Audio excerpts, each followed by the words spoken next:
saya kan berbicara tentang jamu, seperti yang tadi disampaikan bahwa tema kita itu sebenarnya adalah tentang jamu.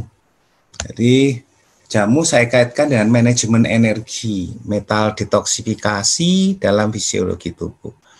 Karena kita berbicara jamu itu beda dengan bicara obat dalam ilmu farmasi.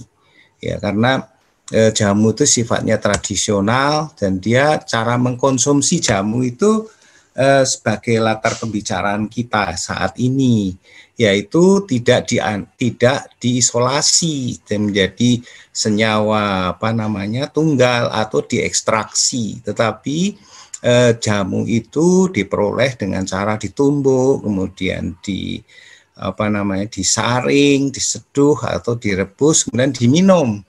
Jadi seperti itu. Nah, usaha untuk ini, jadi pada dasarnya teknologinya itu sudah nano, karena dia pada dasarnya kalau direbus dia akan terlarut ya. Nah, begitu segala sesuatu yang terlarut itu sebetulnya adalah nanomaterial. Dia akan rata-rata di bawah 100 nanometer. Jadi dengan demikian sebetulnya jamu dan juga obat-obatan tradisional dari India, misalnya Ayurveda gitu ya, itu sudah nanoteknologi. Bagaimana ini menjadi lebih scientific, ini yang harus kita bahas, dan ini rata-rata menjadi permasalahan di BPOM karena BPOM mengikuti suatu alur cara berpikir yang berbeda dengan ini. Jadi konsep berpikirnya itu ya, orang timur kita itu holistik. Holistik itu artinya kita tidak mengenal penyakit sebetulnya. Yang kita kenal itu adalah kualitas hidup. Jadi orang timur itu yang dipikirkan secara sebagai sebuah traditional medicine itu adalah non-linear thinking. Non-linear thinking itu artinya dia kadang-kadang seperti tidak ilmiah gitu ya. Mengapa seperti tidak ilmiah? Karena basisnya adalah sebuah proses yang di situ memperlihatkan adanya comprehensiveness dan ada nuansa transcendence gitu. Itu cara berpikir orang timur. Nah, cara berpikir orang barat beda lagi. Mereka itu analitik, ilmiah, jadi linear, parsial, pengobatannya menjadi pengobatan modern disebut begitu, karena zaman dulu nggak ada orang mengenal kanker, diabetes, itu nggak ada. Jadi penyakit itu sebenarnya dimunculkan dari cara berpikir analitik ilmiah dari barat. Jadi di situ kemudian dikembangkan suatu obat, suatu konsep pengobatan dalam ilmu farmasi, dan target dari pemikiran barat itu umumnya adalah human prosperity. Kalau orang timur itu rata-rata adalah transcendence, adalah sebuah pemikiran kadang-kadang kehidupan setelah mati. Ya, kalau orang barat itu rata-rata berpikir adalah human prosperity, tidak berpikir tentang kehidupan setelah mati. Ilmunya itu yang juga saya tekuni lebih dari puluhan tahun karena saya mengambil disertasi bidang modern biology, molecular cellular concept. Itu kira-kira 33, 35 tahun yang lalu ya. Jadi dia ilmunya ya molecular biology, cellular biology, genetic engineering, modern medical science, ya, sehingga mereka menuntut adanya sebuah standarisasi, sesuatu yang terukur dan reproducible. Ini adalah cara berpikir barat yang seringkali tidak bisa selaras dengan cara berpikir orang timur. Nah, sebagai orang timur, saya juga menyadari bahwa sebetulnya orang timur itu bukan bodoh ya, karena mereka memiliki konsep berpikir yang berbeda. Nah, bagaimana ini bisa diterima di masyarakat secara lebih baik ya? Ini merupakan sesuatu yang perlu kita pikirkan. Nah, untuk bisa diterima itu salah satunya adalah scientific, semacam saintifikasi.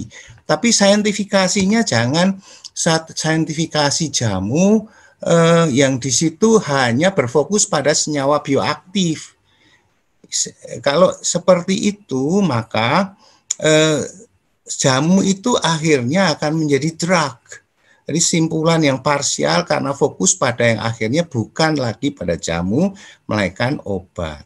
Jadi jamu sering dinilai mempunyai nilai ilmiah yang rendah. Ya memang betul karena dia tidak melakukan, ya kita lakukannya dengan scientific method.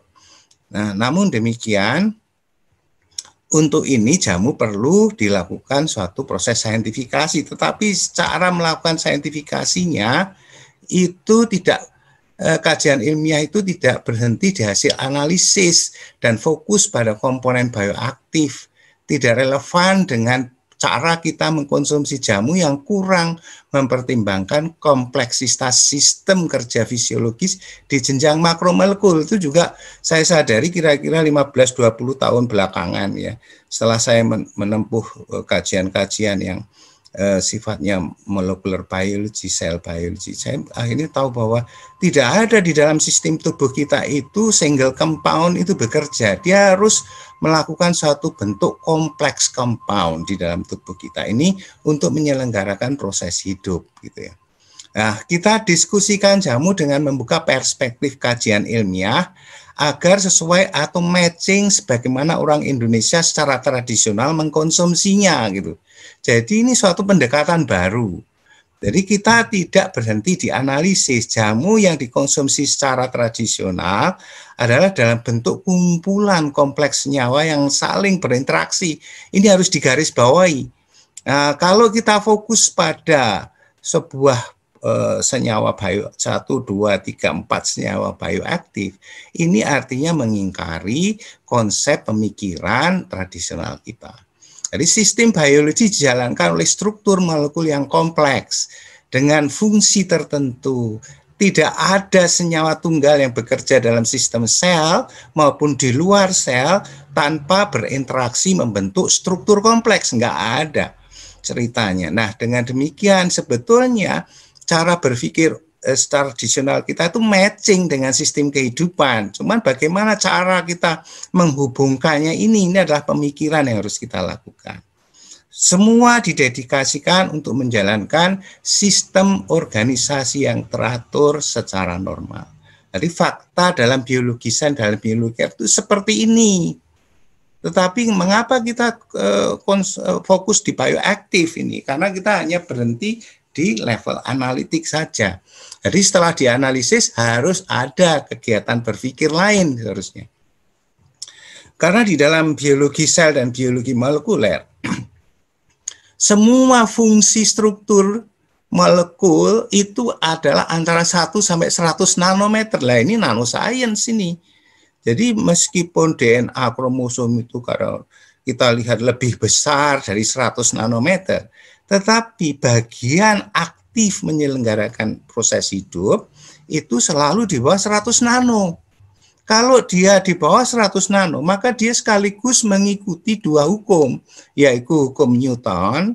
Dia mengikuti gravitation speed, space and time dependence, measurable dimension, dari bisa diukur dimensinya, bisa diukur kecepatannya kalau dia bergerak. Tetapi dia juga mengikuti hukum modern physics, quantum physics, atom dan subatomic particle.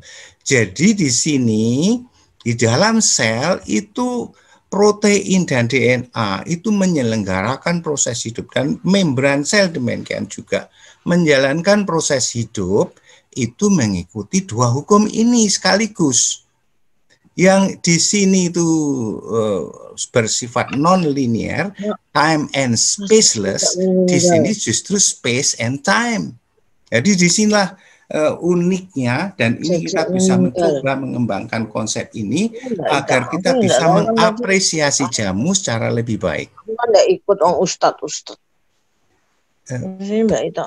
Mohon yang lain di silent. Cara yang diusulkan untuk mendiskusikan jamu adalah penerapan kimia bioinorganik. Ini yang saya usulkan. Dikaitkan dengan manajemen energi untuk membangun pemahaman kita secara holistik tentang jamu yang umumnya bertujuan memperbaiki kualitas hidup dan kebugaran. Kedua, pendekatan ini akan memberikan kajian yang lebih komprehensif dengan menggunakan perspektif kompleksitas materialnya dengan pendekatan ilmu nano. Jadi nanoscience akan kita pakai di sini. Dan itu matching. Dan kalau kita lihat Ayurveda itu ternyata nanoscience. Dia merkuri itu ya dia pakai bukan sebagai sesuatu yang dianggap racun, tetapi justru bagaimana dia bisa menjadi sesuatu yang dipakai untuk memperbaiki kualitas hidup. Jadi dalam jamu atau traditional medicine itu yang dikenal adalah hidup yang lebih berkualitas, kulit yang lebih halus, badan tidak berbau, kemudian dia bisa bekerja dan membantu orang lain, bermanfaat bagi orang lain, itu adalah prinsip dari budaya Timur. Di Timur sini itu dikenal pendekar si bongkok, pendekar dari gua si buta dari gua hantu gitu ya. Tapi kalau Barat itu tidak dikenal itu. Prinsip-prinsip seperti itu. Mereka yang disebut sehat ya mensana in corpore sano. Tubuhnya itu harus lengkap, harus ideal gitu ya. Kalau di Timur tubuh tidak perlu ideal untuk bisa menjadi seseorang memiliki kualitas hidup dan kebugaran. Nah, ini beda prinsip memang. Nah, saya akan berbicara dengan cara melihat bahwa jamu itu sebenarnya kompleks antioksidan. Kalau saya berbicara tentang manajemen energi ya. Berat molekul rendah, saya singkat dengan LMWA, dari low molecular weight antioksidan. Dalam jamu dilihat dengan perspektif kimia bioinorganik. Nah, molekul organik kompleks, jadi yang disebut dengan kimia bioinorganik adalah molekul organik kompleks yang mengandung logam berukuran nano.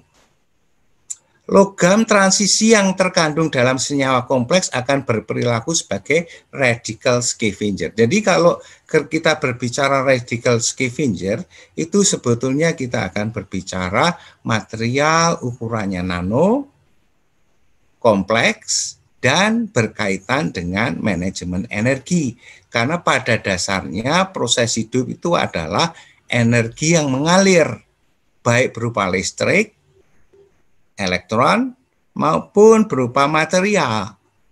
Jadi kita makan, berproses, dan kita buang.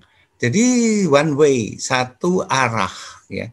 Dari level energi rendah, menurun ke level energi yang lebih rendah lagi dan dikeluarkan biasanya dalam bentuk air atau cairan. Oke. Bioinorganic chemistry pada dasarnya adalah disiplin at the interface between inorganic chemistry and biology. Jadi di sini ada mikrobiologi, fisika, toksikologi, farmakologi, fisiologi, inorganic chemistry, biochemistry itu blended menjadi satu. Dan bioinorganic is a multidisciplinary study. Jadi kalau mau dipelajari ini bukunya ada di sini. Kalau mau pelajari lebih detailnya lagi ya. Nanti slide ini bisa di-share. Dari prediksi seduhan kayu agwe ini disertasi terakhir dari Bu Hosta. Mungkin Bu Hosta hadir di sini ya. Jadi ini disertasi Bu Hosta dari seduhan kayu agwe. Kayu agwe ini kayu asli Papua Barat. Ya, dia mencoba menggunakan program untuk melakukan kajian in silico dan menunjukkan bahwa di dalam kayu agwe itu senyawa-senyawa berikut dapat membentuk kompleks dengan logam yang memiliki atom Harbon dan donor Harbon aseptor. Jadi dia sebetulnya adalah sebuah kompleks dengan logam. Jadi senyawa-senyawa tadi itu membentuk kompleks dengan logam dan dia bisa menjadi semacam semikonduktor. Jadi kalau sudah berbicara nano, bicaranya itu adalah bicara tentang hukum-hukum kelistrikan sebetulnya. Jadi ada elektron ditangkap, ada elektron yang dirilis. Jadi dia seolah-olah menjadi penghantar listrik. Dan di dalam sistem fisiologi kehidupan, energi harus mengalir. Kalau energi tidak mengalir, itu menghasilkan masalah. Bisa lelah, bisa sakit, akhirnya bisa kerusakan. Nah, kalau kerusakan itu bisa menjadi bagian-bagian yang disebut dalam kedokteran barat itu sebagai penyakit.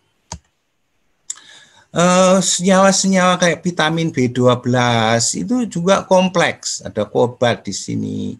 Jadi dia membentuk sebuah bioorganic system. Porfirin juga begitu.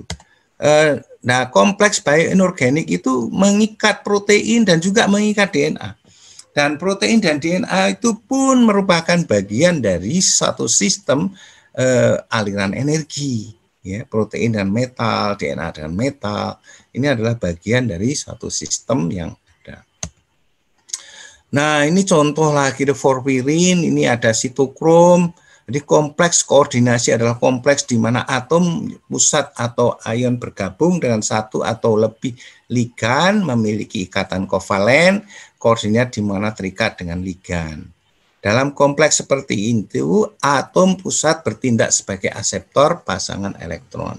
Ini statement dari Lewis tahun 1992. Jadi pendekatannya adalah pendekatan seperti ini karena memang kenyataannya dia bukanlah senyawa tunggal.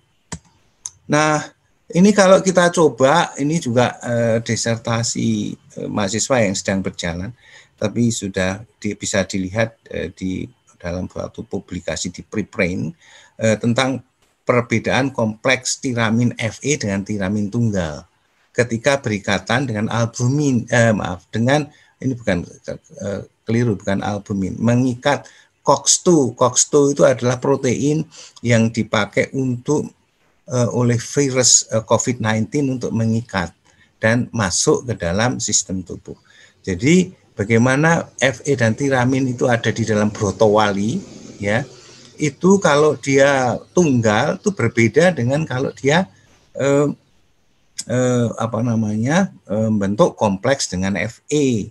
Jadi kalau dengan tiramin saja dan aspirin saja itu seperti ini, tetapi kalau dengan kompleks Fe menjadi seperti ini. Jadi dia memiliki suatu bentuk overlapping yang berbeda, artinya daya kapasiti mereka itu kalau tunggal dan kompleks juga berbeda. Ini kajian secara in silico. Nah, agen kompleks adalah suatu senyawa yang dibentuk oleh kompleks ion logam dengan molekul non logam disebut dengan ligan. Jadi di sini bisa menerima elektron, bisa mengeluarkan elektron, dan dia tidak perlu harus menjadi radikal ketika menerima elektron, dan basisnya adalah ini contohnya pada hemoglobin. Di sini ada heme, ada red blood hemoglobin, dan ketika dia menerima elektron dan mengeluarkan elektron, dia berubah dari diamagnetik menjadi paramagnetik. Dan selanjutnya bisa juga dari paramagnetik dia berubah kembali menjadi diamagnetik. Jadi tidak ada sebuah mekanisme radikal. Beda dengan kalau misalnya vitamin C atau antioksidan itu kita kaji di laboratorium, maka vitamin C itu ketika menerima satu elektron, dia akan menjadi radikal. Nah, di dalam sistem tubuh, karena energi itu harus mengalir, vitamin C tadi itu harus bisa mendeliver elektron yang diterimanya itu kepada senyawa yang lain. Kalau dia tidak berhasil, maka dia sendiri akan jadi radikal. Nah, untuk itu dia harus dikomplekskan, biasanya dengan logam atau dengan protein. Nah, kalau protein seperti itu bisa terbentuk kompleks, maka dia sebetulnya tidak perlu harus menjadi radikal. Dia cukup merubah karakternya dari diamagnetik menjadi paramagnetik. Demikian juga pada sistem transportasi di dalam sel. Dia dari kalsium ini bisa keluar masuk seperti ini dengan adanya ATP. Ini juga sebuah proses perubahan dari paramagnetik menjadi diamagnetik. Demikian juga pada kontraksi otot, ya. Ini bisa dipelajari lebih lanjut di sini. Transportasi pasif ion metal intra dan ekstraselular juga demikian, itu sama. Jadi pada prinsipnya dia adalah suatu mekanisme yang di situ secara otomatis akan melepas atau menangkapnya. Ketika dia menangkap, maka dia akan bergerak di dalam posisi hidrofobik kemudian dia akan keluarkan di sisi lain ketika dia berhadapan dengan suatu situasi hidrofilik. Ya.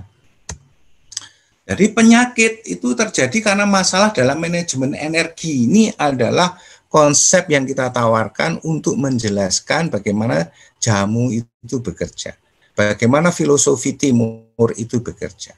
Jadi di sini sebagai sebuah problem dalam manajemen energi ketika energi tadi itu tidak mengalir dengan sempurna atau terlalu banyak energi yang diproduksi atau terjadi mismanagement, misalnya ketika terjadi proses infeksi.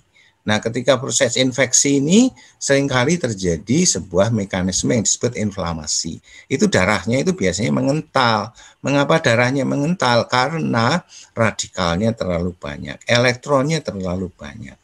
Posisi darah yang harusnya lebih mudah menjadi sol, cenderung sulit menjadi sol karena dia berhenti pada posisi gel.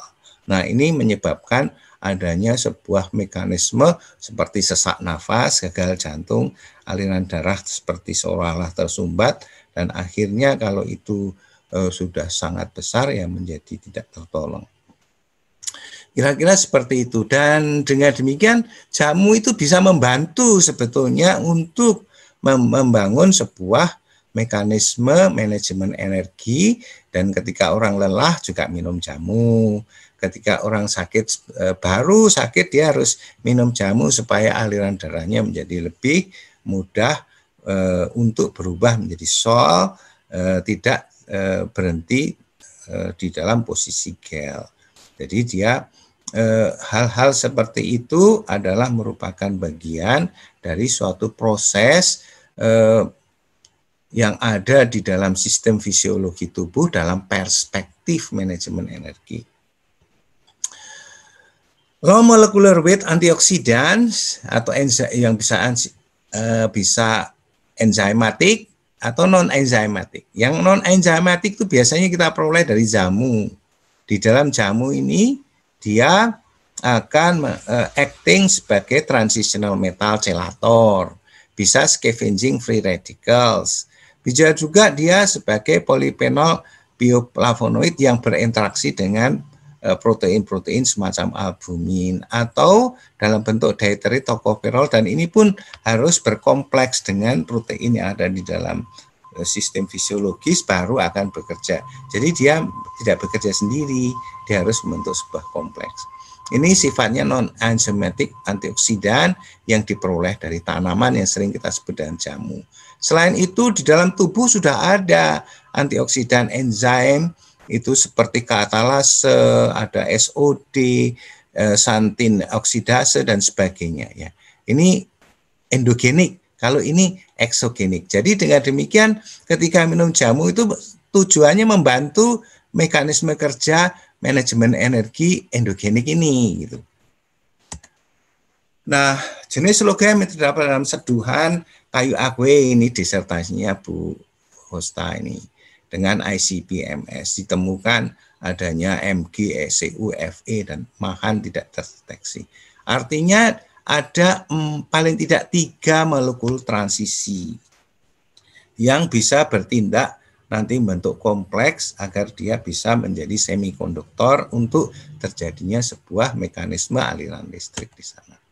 Nah, kalau dari ukuran partikelnya setelah diseduh, jadi kayu agwe itu diseduh, kemudian seduhannya ya setelah disentrifuge, seduhannya yang supernatannya itu endapannya kita buang, yang yang dalam bentuk larutan itu kemudian di freeze dry. Ketika di freeze dry maka dia akan membentuk bubuk ukuran nano. Ukurannya itu ya antara 43, 60, 94. Bisa lebih kecil dari itu, tapi karena detektor PSA yang dimiliki itu hanya detektor ukuran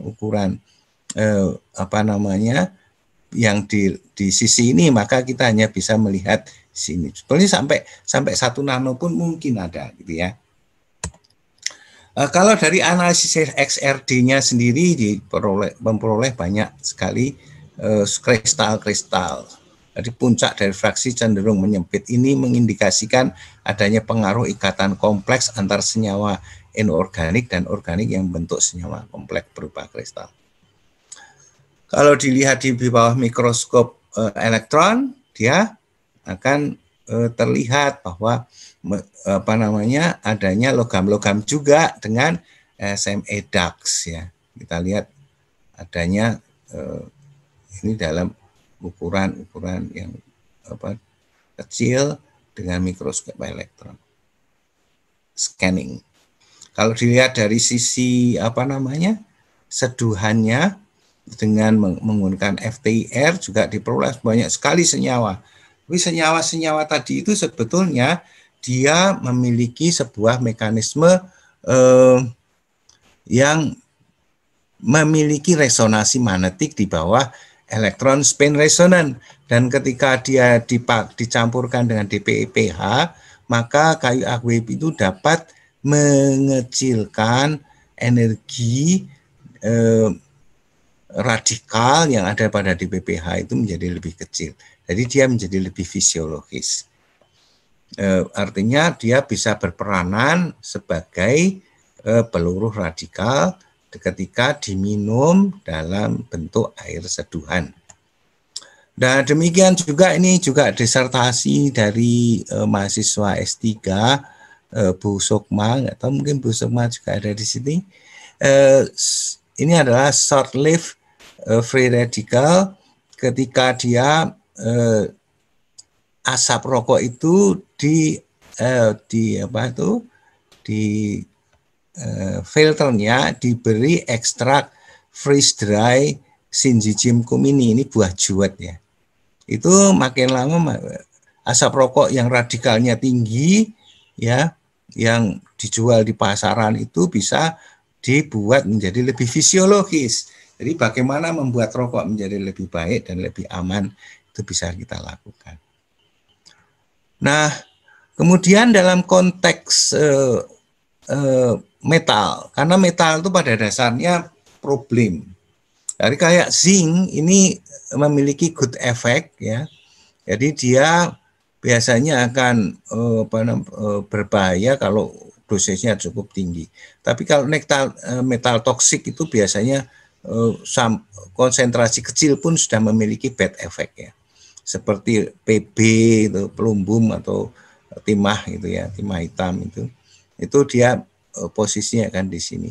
Nah, ini sebetulnya juga dilakukan dalam konteks pengobatan dengan Ayurveda. Jadi dia membentuk kompleksnya itu contohnya di sini iron hemostasis.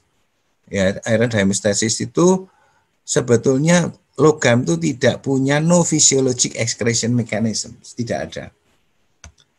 Tetapi kandungan Fe-nya cukup banyak dan esensial dan dipakai di dalam sistem energi. Caranya gimana?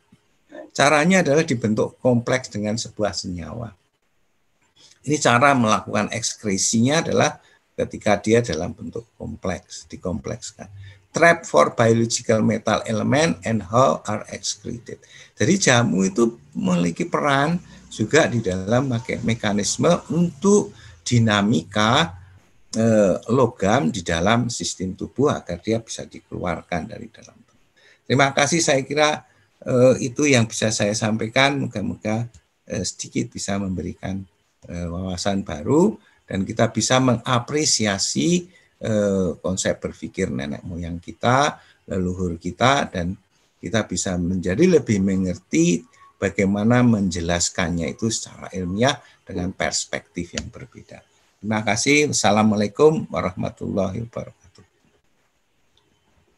Waalaikumsalam warahmatullahi wabarakatuh ya. Terima kasih Prof. Sutiman atas pemaparannya. Benar-benar kompleks banget ya. Tadi kita udah lihat berbagai macam perspektif baru tentang jamu dan nanoteknologi yang berada di dalam jamu. Kita langsung aja ya Prof ya masuk ke sesi pertanyaan. Silakan. Ini pertanyaan yang sudah masuk dulu ya Prof ya. Oke, ini pertanyaan pertama dari Abi W. Kurniawan. dari Universitas de Barcelona, Spain, untuk Prof. Sutiman. Izin bertanya, berdasarkan studi genetika pada human genome, ada sekitar 6% dari variasi genetika berkontribusi kepada kategorisasi ras. Bicara tentang variasi genetika yang berbeda pada manusia dunia, apakah sudah ada preliminary studi atau bahkan studi lanjut mengenai dampak produk-produk nanoteknologi yang beredar terhadap variasi genetika di human genome, khususnya Indonesia yang termasuk ras mongoloid? Apakah dampaknya baik secara berkelanjutan atau ada side effect ditinjau dari biologi molekuler? Terima kasih, Prof.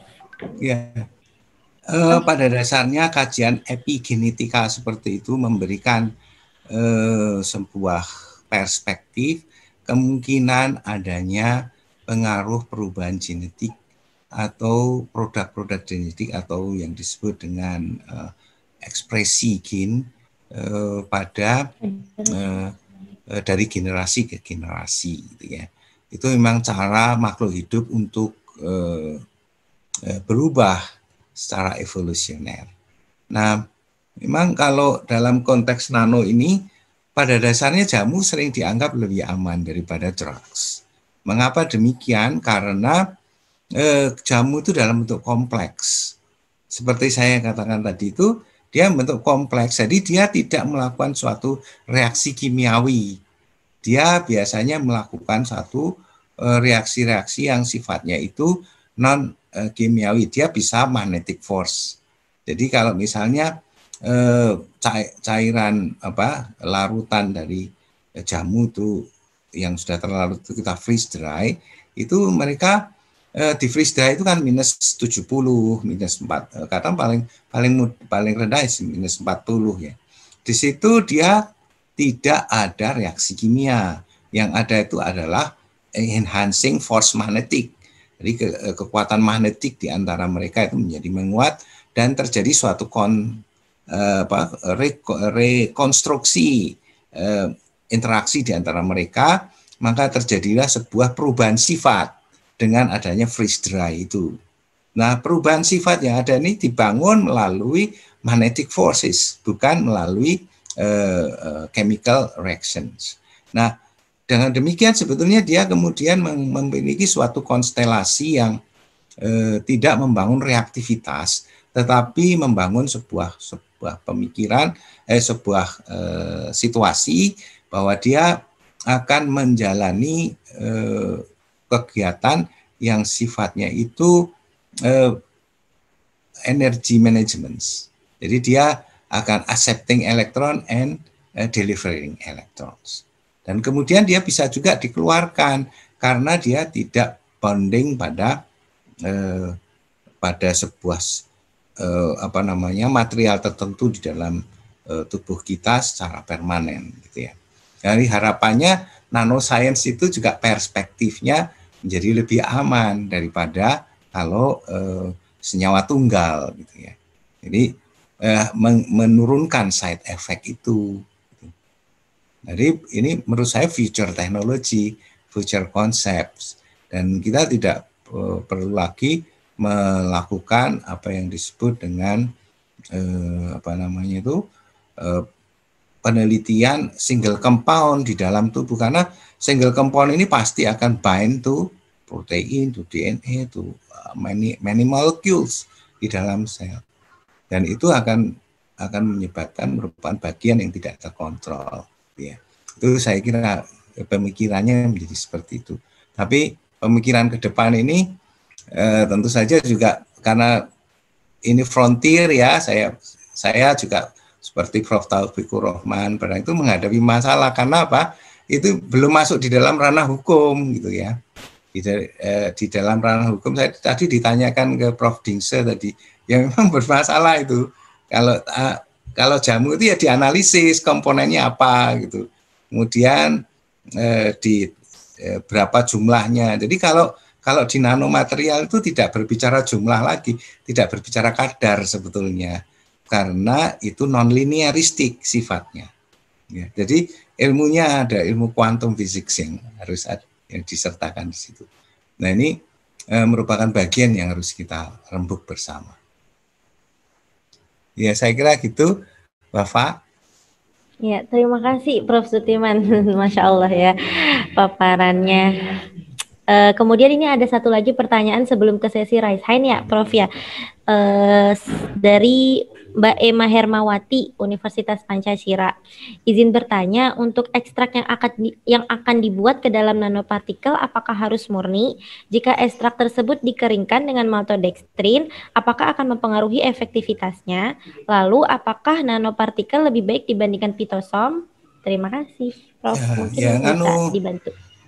Sebetulnya berbagai macam cara untuk membuat nanomaterial.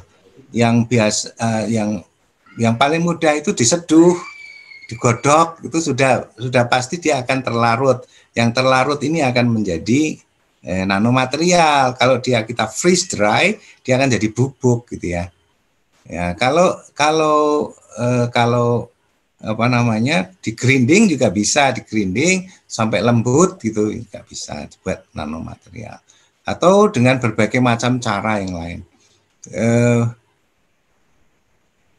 Cara membuat nanomaterial itu berbagai macam dan tergantung dari tekniknya, tentu saja akan menghasilkan sifat yang berbeda. Nah, apakah dia itu menjadi lebih berbahaya atau tidak, itu nanti ada sesi sendiri yang harus dilakukan untuk melakukan kajian-kajian bagaimana menguji LC50-nya lethal concentration, tidak berbicara lethal concentration ya, berbicara lethal efeknya dari nanomaterial itu, karena kita tidak berbicara konsentrasi sebetulnya kalau di level nano itu. Kita berbicara tentang positioning. Jadi satu senyawa atau satu kompleks itu tergantung posisinya. Jadi posisi yang pas itu akan menghasilkan sebuah fenomena yang berbeda. Jadi contoh mudahnya itu antara telur mateng dengan telur mentah gitu. Telur mateng itu tidak bisa jadi ayam. Telur mentah bisa jadi ayam. Meskipun kalau dianalisis komponennya sama gitu ya. Telur godok gitu. Komponennya sama. Tetapi yang satu itu untuk lauk, untuk makan sarapan pagi, yang satu bisa ditetaskan dan oleh orang Jawa bisa dipakai sebagai jamu. Telur mentah gitu ya. Telur matang tidak disebut oleh jamu oleh orang Jawa. Gitu ya. Nah, juga banyak sekali kita bisa memperoleh karbon, karbon itu bisa jadi areng, bisa jadi grafit, bisa jadi intan. Sama-sama karbonnya gitu ya. Dan sekarang kita bisa memperoleh berbagai macam material semikonduktor dari karbon. Bahkan kita bisa membuat material mirip emas dari karbon. Ya. Jadi nanoscience itu seperti itu, nanomaterial. Ya. Jadi kita tidak berbicara konsentrasi, tapi berbicara tentang bagaimana positioning atomnya. Saya kira itu. Ya, terima kasih Prof. Sutiman, semoga terjawab ya Mbak Emma. Kemudian kita lanjut ke sesi raise hand ya Prof ya. Apa? Sesi raise hand, jadi apabila ada teman-teman yang ingin bertanya langsung kepada Prof. Sutiman, bisa dibuka videonya. Kita hitung ya sampai 3, mungkin ada yang raise hand. 3, 2, 1 ada nih dari Prof. Dr. Henry Simbala. Mungkin kepada Prof. Dr. Henry Simbala dipersilakan, boleh dibuka videonya dan dibuka audionya. Iya. Terima kasih. Kebetulan saya memang sudah dalam perjalanan dari kampus mau pulang ke rumah. Baik, Prof. Nah, saya memang sudah mengikuti dari awal, ya, dari masih Prof. Dingse.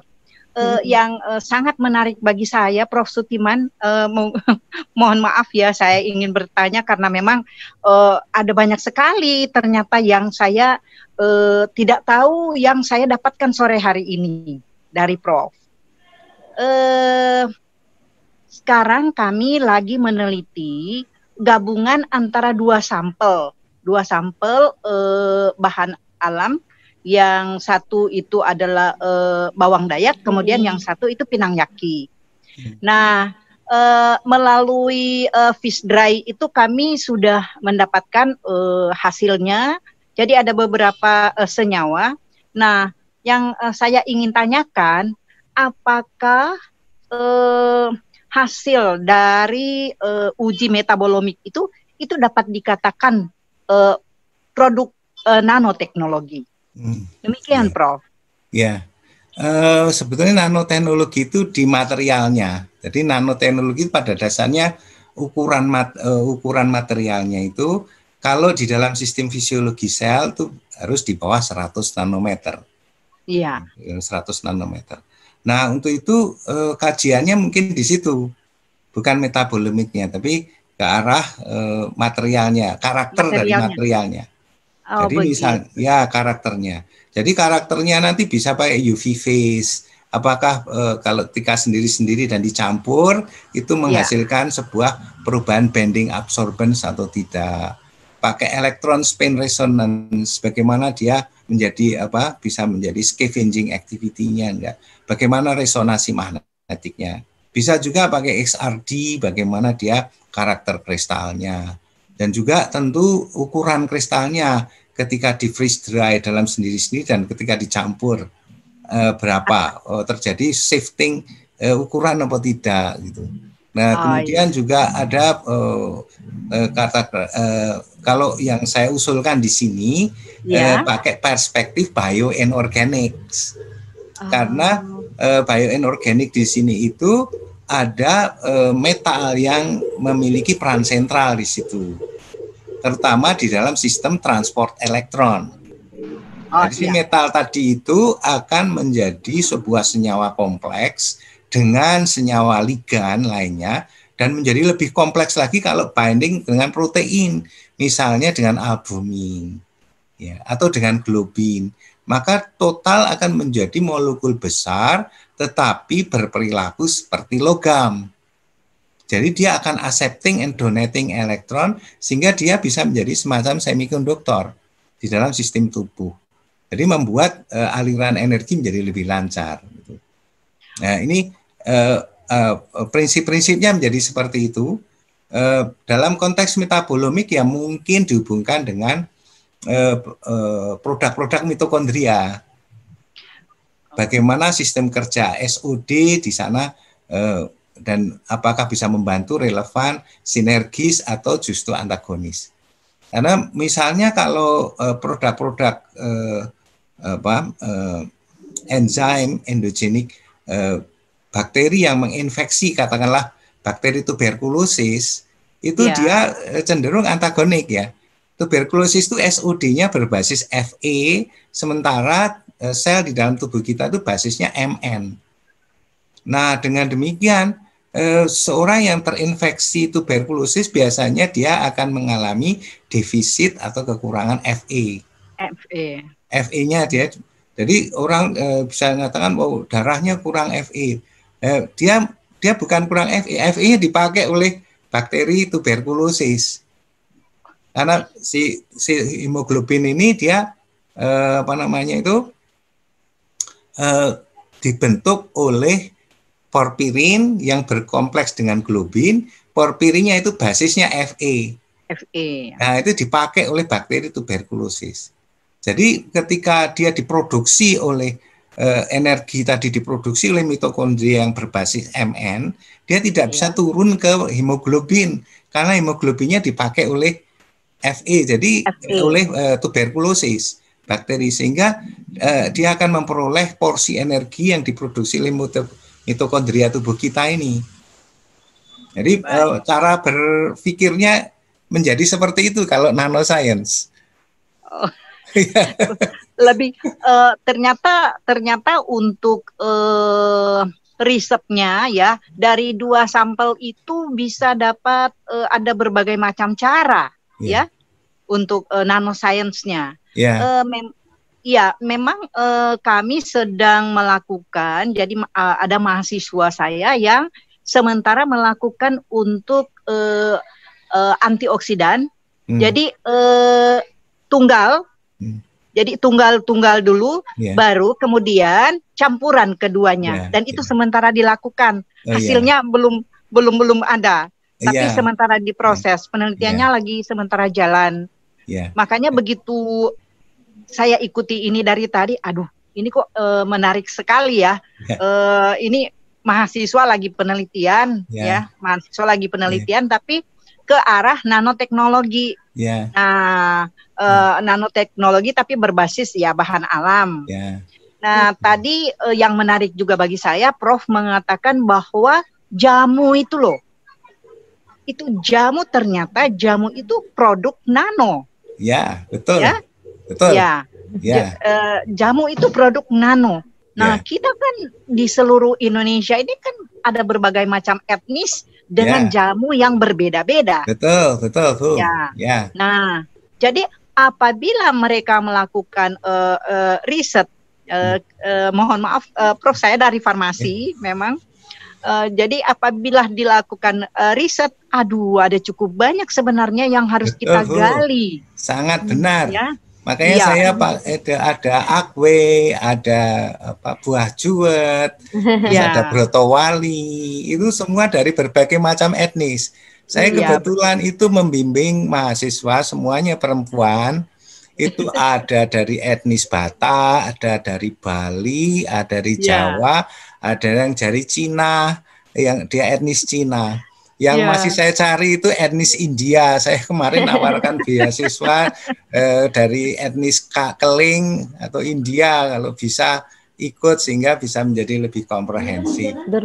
Ya, dan saya berarti Prof ada yang dari Papua juga ya? Iya, betul. Dari Papua satu itu dari Universitas Negeri Papua. Oh, dari Unipa Manokwari. Dia orang Batak tapi dosen di Manokwari. Oh, dosen di Ya. Unipa. Ya. Prof, banyak sekali ini yang ingin ditanyakan, cuman waktunya mungkin ya, Prof. Ya, Bu. Nanti, nanti dilanjutkan komunikasi selanjutnya. Ya, nanti kepanitianya bisa minta ya nomor kontak mungkin ya, Prof. Oh iya, boleh, Bu. Ya. Ya, terima kasih ya, Prof. Terima kasih atas waktunya. Terima kasih ya, juga silakan. Prof Henry ya atas pertanyaannya. Ya, Bhinneka Tunggal Ika, Bu. Indonesia harus gaya. Betul. Mantap sekali Mas Sudirman. Betul, terima kasih ya untuk kesempatannya, Mbak. Iya, sama-sama Prof. Kemudian ini langsung aja ya Prof Sutiman kita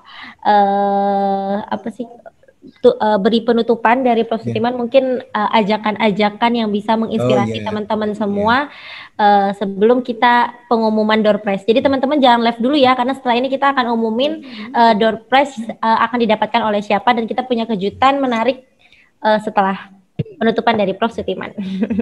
Silakan. Ya, terima kasih. Jadi kita itu negara yang sangat kaya pemikiran masa lalu, tetapi sayangnya masyarakat kita itu tidak memiliki tradisi menulis yang bagus gitu.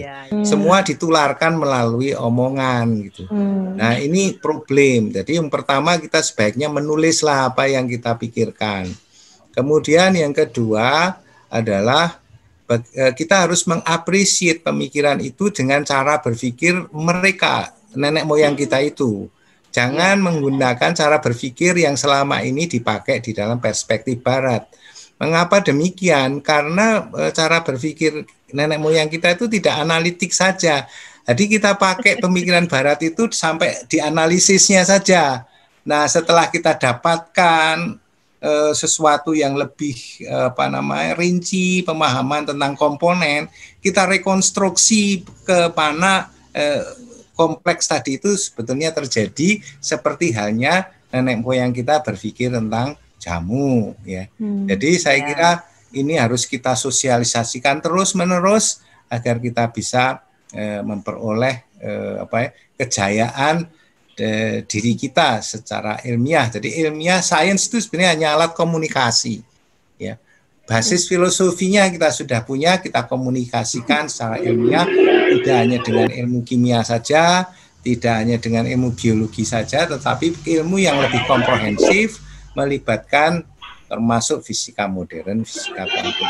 Dan peluang itu ada di nanoscience. Oke. Saya kira gitu. Terima kasih.